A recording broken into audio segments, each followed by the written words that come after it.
The countdown is on. The final four teams of this World Cup are waiting to do battle this week, and we cannot wait for it. And still a plethora of big names, as in one semi-final you have the likes of Kylian Mbappe up against Lamine Yamal. In the next one, Jude Bellingham, who has been absolutely on song for England, will go up against the greatest of all time, Lionel Messi, and the reigning world champions, Argentina. A lot of bad blood in between these sides, but that usually makes for fireworks on the pitch. Here's a look at how things stand now as we head into the semi-finals, just 24 hours away from the first one, which will be France against España. Welcome into this edition of ESPN FC. I'm Alexis Nunes alongside my very vibesy crew of Shaka, Hislop, and Alejandro Moreno. If you're having World Cup withdrawals because there's no games today, trust me, we are too, but we are going to bring you through it very happily. Right, let's have a look at some of the headlines heading into that very first semi-final. I said between France and Spain. This is what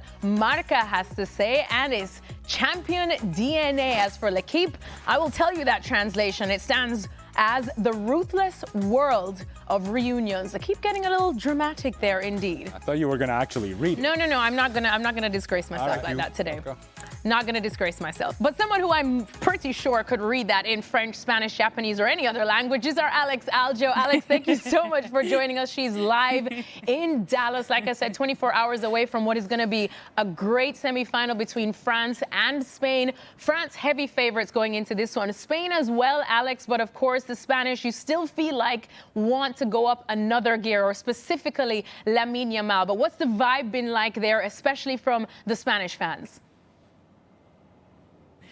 Well, firstly, it is very hot, very humid here in Dallas, Alexis, but the players won't have to worry about that because the roof will be on this impressive stadium, the 9th and final World Cup match taking place here in Dallas. I have really fond memories of this stadium personally because I was here when Lionel Messi broke the record, became the leading scorer in World Cup history, but with 2 goals against Spain, Kylian Mbappe would surpass him before Messi gets a chance to respond in his semi-final. But Spain only conceded 1 goal all tournament, so it won't be easy. France have only conceded 2. It was 5-4 win for Spain in the Nations League semi-final.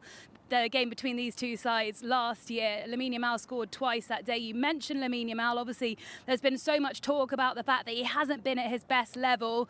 Luis de la Fuente actually went on Spanish radio and said that he needs to not let the nerves get the better of him, not let the occasion, the expectation overwhelm him. He's just celebrating his 19th birthday today, isn't he? And I'm sure that he was wishing, as he blew out his candles on the cake, for a brilliant performance against France. We actually just saw a van go in with a police escort.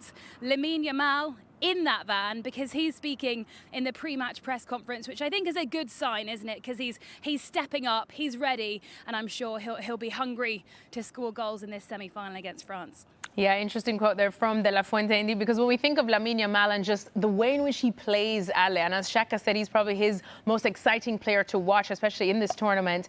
You don't even think of nerves. You know, yes, he's only 19 years old, but he still comes with such a wealth of experience of doing it at the highest level. What did you make of the quote? First, let me just address the fact that Alex says that stadium is one of her favorites and had fond memories. Well, of course, she's inside the AC. Yep. Right? It's not hot and humid inside the stadium. And who plays there, Ale?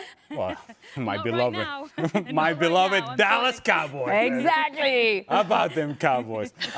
As for Lamine Yamal, following their last match, and obviously the possibility of playing against France in the semifinal, he was asked about this, and very calmly, without any sort of doubt or concerns, we're not afraid of France. Now, it's easier said than done, and you would expect a player from Spain to actually come out and say those sort of things, but I don't think it's rhetoric with Lamine Yamal. I actually think this is the way that he feels and thinks, not only about France, but any opponent that he plays against. We see this with Barcelona all the time, that the expectations don't seem to matter to Lamine Yamal. But what I would say is that because he hasn't played at his best, because he's been chasing his best form, given the fact that he had an injury coming into the tournament, I think he's been trying to do a little too much. And perhaps that's where Luis de la Fuente has to get a hold of Lamine Yamal and say, you do you. You do you, because doing you is going to be good enough to beat whoever is in front of you. Don't try to chase it. Don't try to force it. Don't try to make things happen just because you feel like you have to have the hopes of a nation on your shoulders. You play your game, and that's going to be good enough to get past the guy in front of you. I think to that point, Lamine Yamal has to have his best game. And you given France's lineup with Lucas Digne on that left-hand side, you want to look at him as a back four, the one that Spain can get at. And it just so happens that's exactly where Lamine Yamal will be playing. For my money, if Spain are to get the better of France in this one, Lamine Yamal has to be at his best. He's got to expose Lucas Digne. That is France's Achilles heel there. Yeah. All other set of problems for Spain to worry about. But I am not worried about the occasion getting to Lamine Yamal. Yeah. 2 years ago, 16 going on 17, Lamine Yamal, as part of a very good Spain squad, win the Euros. He just relishes these opportunities. That, for me, is not the big concern. Ale, you have Spain winning it all. So for the sake of your bracket, please tell me how they can get past France. Because as Shaka said, I mean, you can probably look at one potential Achilles heel in this France squad, and that could be Digne, but everyone else just poses a big problem. And then those coming off the bench pose a big problem too. I'll tell you something, Shaq. You stop looking at me like that. Like, yeah, tell me how is it that Spain is going to beat France? Okay. None of us can think of a way. Well, I know, but he's looking at me with his eyes, and I can't take this sort of pressure. I'm not like Lamine Yamal. I will buckle under the pressure. As for Spain, I do think their strength, while we focus on Lamine Yamal, their strength is actually in the midfield and their ability to possess the ball. And in this case, I think it would be so important and so critical if they're going to have any success against France that possession is long possession, that slows down the game, that slows and frustrates France, that takes the ball away from France. And when you limit the possibility of France touching the ball, then you limit Kylian Mbappe getting on the ball, and Olise getting on the ball, and Dembele, and this guy, and that guy, and that.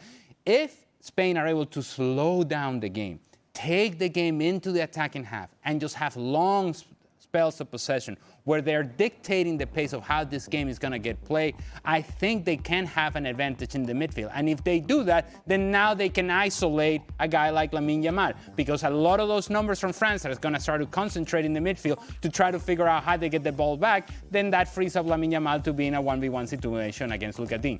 That's how I think Spain can hurt France, by frustrating them because of the quality of their possession. Chaka?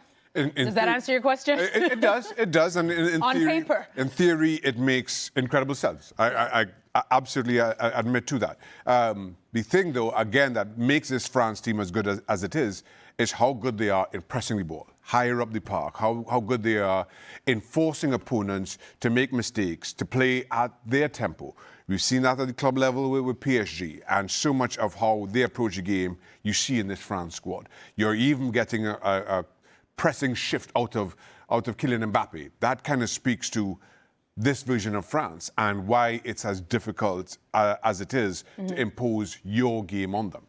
Alex, let me come back to you quickly because, of course, we're talking about France and we know how scary they are, but you've been to a couple of Spain games now. You're never far from the Spanish public anyway as well. I know how you have so many links in that camp. Just curious as to how they're feeling in terms of confidence going up against France, because they were level as favourites heading into this tournament, but ever since play started, everyone just said there's no way even Spain with Lamine Yamal can get past this France. Yeah, I must say the Spanish are normally pretty confident, aren't they, Alexis? you know what they're like. Vamos a ganar el Mundial. But I was speaking to my friends in Madrid earlier on today, and I said, what are you thinking? How are you feeling? How confident are you? And actually, for the first time, I think they're nervous. I think they're really nervous. I think probably 50-50 in terms of the ones that are still saying, yeah, we're going to win the World Cup, and the ones that are saying, oh, I'm really, really worried about France. And on the plane today, I was flying from New York City.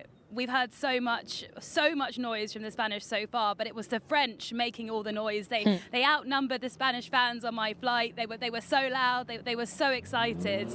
But neither side have trailed yet in a World Cup match this year. So I think the first goal could be key, because I think if Spain goes a goal down, it'll be really interesting to see how they react, because both sides have had pretty straightforward tournaments so far. So yeah, I feel like that first goal could be key. Interesting that it's the French fans that are the loudest, because usually the French say that the Spanish and the Latinos were the loud ones, isn't it, Ale? Okay. But let's talk more about this France attack. I think, as Alex was pointing out, the reason why they're so loud and proud now is because they have an attack and a bench that is just the envy of everybody else in the world. Ale, is this the most lethal attack that we've seen? In this tournament, 100%. I mean, let's wax lyrical about it. It's not even close, to be honest with you. The ceiling for France is so much higher than everybody else. They can hit you from so many different angles. They can hit you individually. They can hit you as a group. Ousmane Dembele can beat you individually. Mbappe can beat you individually. Michael Olise, he's just flowing. He seems like I have a free roll and just go get the ball wherever he wants to. He feels the game so well. And I haven't even spoken about Due or Barcola. Look, there's just too much. It's too much. Yeah. France, too much. And while I say this, I also recognize the fact that I have speak Spain, right? So I know full well. Shaka's giving you the eyes again. I know. I can feel it over here. I know full well the strength of France. So if they are at their best, if they play to their potential, nobody is beating. Not Spain. Nobody is beating them. So that's when I think Spain has to bring them down to a different level entirely and play a different type of game.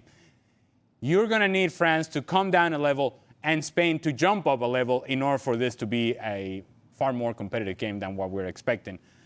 France are scary good. Scary good, especially those three that we just showed the stats of. Shaka, who's impressed you the most there? Because, I mean, Kylian Mbappe is doing what Kylian Mbappe does, leading. Olise is just absolutely tearing it up like he's playing on the streets. And then Dembele, who had some question marks coming in because he probably finished the season not quite as ruthless as we've seen Dembele, but he seems to have found his voice and his form and his goals. So it's easier to ask me to pick my favorite kid. That is a thankless task to say. So let's ask that question. Who's your favorite kid? No. Don't ask that. Far more interested in that. My point is, don't ask that either. All right, okay. Yeah. Do not ask that either. Okay. Listen, and for all the reasons, you tell me I've got to pick one of the players, not the players. You tell me I've got to pick one, I go Michael Olise. Yeah. I think we know, we've always known about Kylian Mbappe. Dembele, Ballon d'Or winner.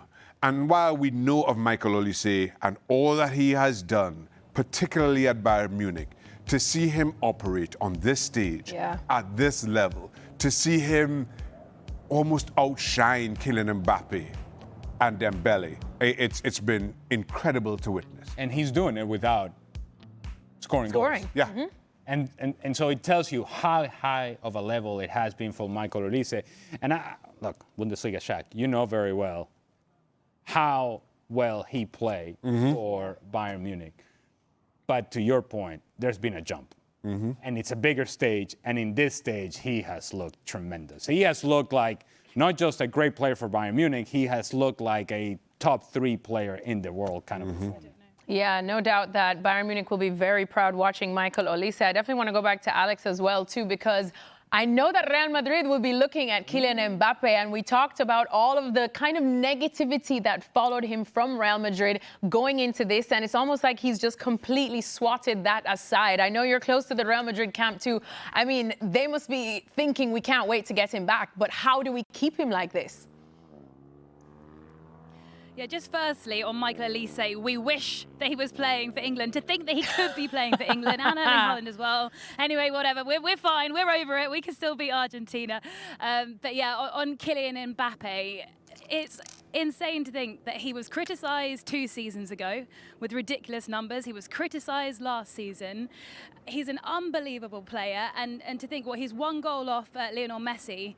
So with 1 goal, he'll be the joint leading goal scorer in World Cup history. But surely he'll be after that record. He's a top player. I think it's so unfair that he is criticised. And from everyone I know that work at Real Madrid, they can't speak highly enough about him, not just what he does on the pitch, that speaks for himself, but actually how he carries himself off the pitch and how nice he is to all the staff, the backroom staff.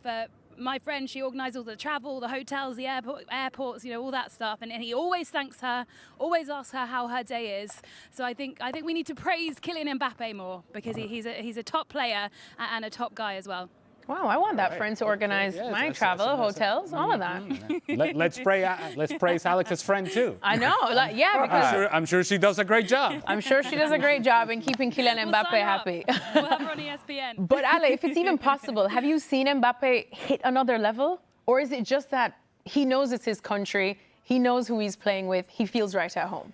Look, while I understand Alex's feelings on killing Mbappe, and they're strong, Alex's feelings on Mbappe are very strong. And based upon what we have seen in this World Cup, it makes sense.